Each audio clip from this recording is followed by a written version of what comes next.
Individual on your senior executive team, the director's advisory team, or who serve in the positions on the 7th floor receive disqualifying alerts on their polygraphs? Senator, I'm not going to get into the personnel discussions that were had on a polygraph. Those are private discussions, and many of them relate to ongoing investigations. Did you or Attorney General Bondi provide any individual with a waiver so they could remain employed after they received disqualifying alerts on their polygraphs? I'll have to get back to you. You don't remember that? No, sir. My priority is protecting the American public, not getting into the weeds of polygraphs. And to have a decent memory when you come before a committee. I'm happy to talk about all the good work the men and women of the FBI are doing, including provided the lowest crime rate in American history. If you want to talk about how to protect the citizens, Chicago has seen a 30% reduction in its murder rate because of the men and women of the FBI. You take credit for that? I'll happily do that. You The take credit? interagency partners and the men and women of the Chicago PD have never been more Include powerful. local law enforcement, please. Have you ever seen my testimony across this country where I always lead with our interagency partnerships with state and local law enforcement? It is the pillar of what I am doing. And on the 7th floor, for the first time in FBI history, I have installed police officers and sheriffs right on my 7th floor to report to us every day what's going around the country on the street level, because that is a priority of the FBI and is the only way we are going to work. I don't take credit for anything, but I will defend the men and women of the FBI and the cops that help us get it done. You should. 47 seconds ago, the entire Senate Intelligence Committee chamber went dead silent when Senator Warren asked FBI Director Kash Patel one simple question that would shatter his carefully constructed defense. "Director Patel," she said, her voice cutting through the thick Washington air, "how many FBI agents have you subjected to polygraph tests to measure their personal loyalty to you?" That question hung in the air like smoke after a gunshot, because everyone in that room knew what it really meant. It meant Warren had proof. And the way Patel's jaw tightened, the way his right hand moved toward his water glass with that telltale tremor, told everyone watching that she was right. His breathing became visibly shallow, and for just a moment, his eyes darted toward the exit as if calculating an escape route. But here's what nobody saw coming. What happened in the next 12 minutes would expose the most systematic purge of federal law enforcement in American history. And Kash Patel, the man who promised to restore integrity to the FBI, was about to be trapped by his own lies on live television.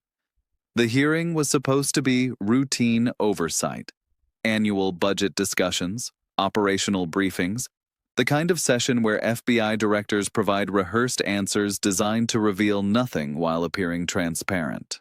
Patel arrived at 9:47 a.m., exactly 13 minutes early, flanked by 4 attorneys whose leather briefcases contained pre-approved responses to every anticipated question. But what Patel didn't know was that Warren had spent 6 weeks preparing for exactly this moment. She'd been methodically gathering documents from whistleblowers, former agents, and congressional sources.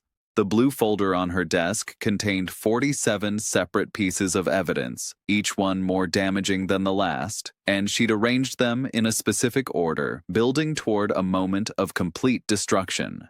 The first hour went exactly as scripted. Republican senators praised his leadership, cited arrest statistics, commended his hardline stance. Patel looked comfortable, even confident. He leaned back in his chair, made eye contact with friendly members, smiled at the cameras.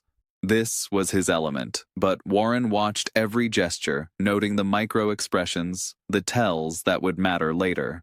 Democratic senators pressed on controversial topics, but Patel deflected each challenge with bureaucratic precision. Ongoing investigations, personnel matters, can't discuss in open session. The usual shields. And with each deflection, Warren's folder seemed to grow heavier on her desk, like a loaded weapon waiting to be fired. At 11:53 a.m., Senator Warren took her turn.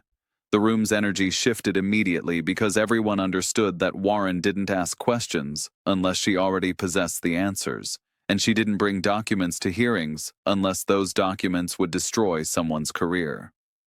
"Director Patel," Warren began, "I want to discuss reports that approximately 40 FBI officials have been subjected to polygraph examinations during your tenure, with several being asked whether they've made negative comments about you personally. Patel's left hand moved to adjust his tie, a self-soothing gesture indicating psychological stress. I don't know what reports you're referring to, ranking member, and I reject any reporting that has false information in it. But Warren had already opened her blue folder. Let me refresh your memory, she said, holding up a document bearing official FBI letterhead. This is an internal memorandum from FBI Human Resources dated March 15, 2025. Subject line, Enhanced Loyalty Verification Protocols.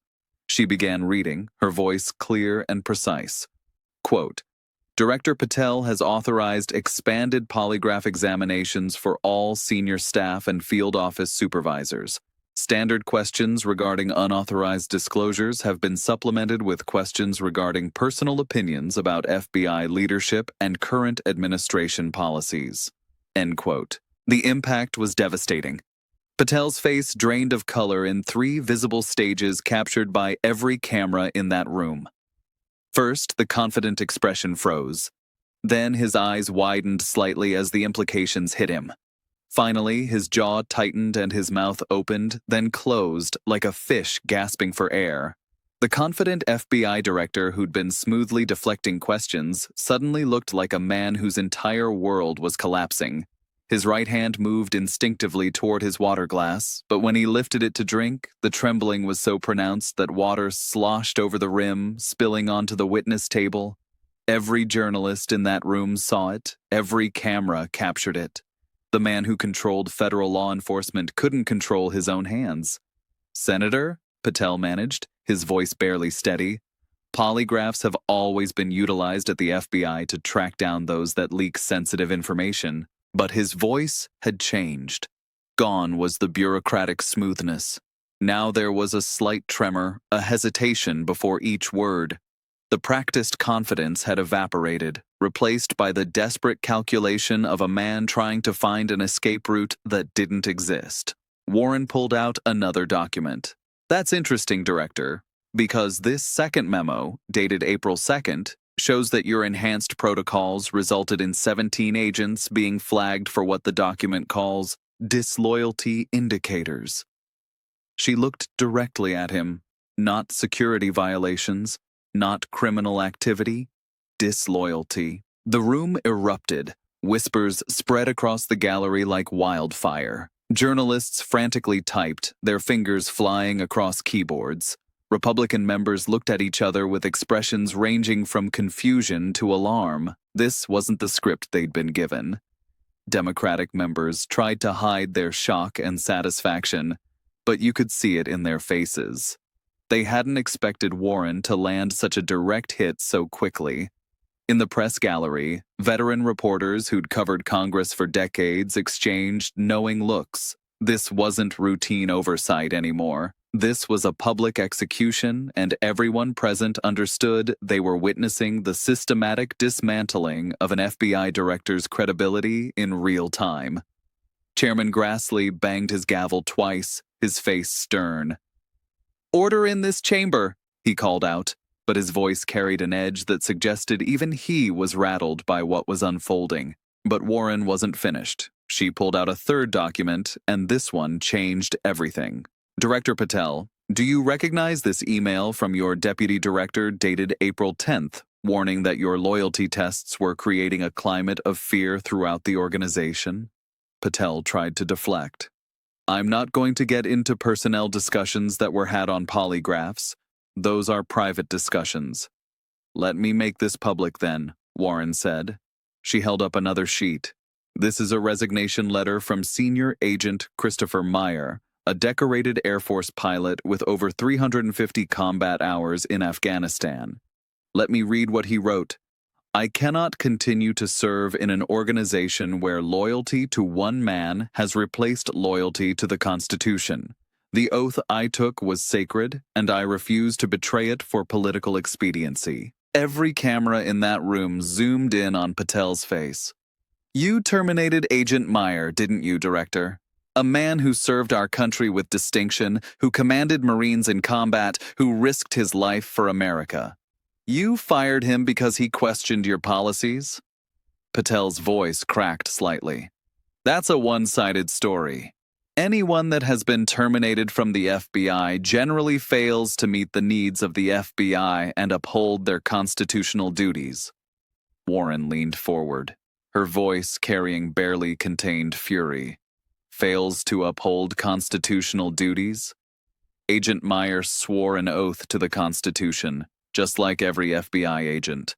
But under your leadership, that oath has been replaced with a loyalty test to you personally. She pulled out yet another document. This is FBI Policy Manual Section 47.3, unchanged since 1935. Let me read it. FBI agents pledge their loyalty to the Constitution of the United States, not to any individual administrator or political figure. She looked at Patel.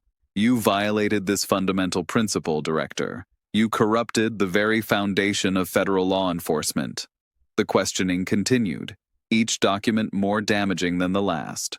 Warren had emails showing Patel personally ordering the termination of agents who had served under previous administrations. She had records of cases being terminated when they involved sensitive political connections. She had documentation of the systematic destruction of investigative independence. Then came the knockout punch. Warren opened a red folder marked Classified. Director Patel, are you familiar with the Baltimore Field Office investigation into the 764 group? Patel's eyes widened slightly. Which story are you referring to? This story, Warren said, holding up a classified brief. The 764 group, a violent extremist organization targeting children. Baltimore agents had infiltrated the network, were preparing arrests, had identified dozens of perpetrators. She paused. And you terminated the investigation. The room went completely silent. You terminated an investigation into child exploitation because it might have led to embarrassing political connections? Warren continued. How do you explain that to the children who remained in danger while you protected powerful interests? Patel's attorneys weren't passing notes. They weren't whispering urgent advice. They just sat there, frozen, like deer caught in headlights. Because this wasn't something they'd war-gamed in prep sessions. This wasn't a scenario they'd practiced responses for. This was complete, unscripted devastation. Senator Warren stood up, which almost never happens in these hearings. Standing means you're not just asking questions anymore. You're making a statement. And when she stood, every person in that chamber understood that what came next would be remembered as one of the most devastating moments in congressional oversight history. Director Patel, you've systematically destroyed the integrity of federal law enforcement. You've replaced constitutional loyalty with personal allegiance. You've terminated good agents and buried important investigations. She gathered her documents. I move that this committee subpoena all records related to the FBI's polygraph program, all personnel files for terminated agents, and all communications regarding suspended investigations. And I formally request that the Department of Justice Inspector General open an immediate investigation into potential abuse of power and violation of federal employment law. Within minutes, video clips went viral. Warren Destroys Patel was trending on Twitter before the hearing even ended. Cable news networks interrupted their regular programming with breaking news banners. Legal experts called it the most damning congressional testimony ever witnessed. Constitutional scholars debated whether Patel had just committed career suicide on live television. FBI whistleblowers, emboldened by Warren's display of evidence, began reaching out to congressional offices and news organizations. Agents who had been silenced by fear suddenly found their voices. Former employees who had been too afraid to speak out began sharing their stories. Within hours, calls for Patel's resignation came not just from Democrats, but from Republican senators who realized they couldn't defend the indefensible. Editorial boards across the country demanded accountability. And somewhere in FBI headquarters, Kash Patel was probably realizing that the empire he'd built on fear and personal loyalty had just crumbled in 12 minutes of devastating testimony.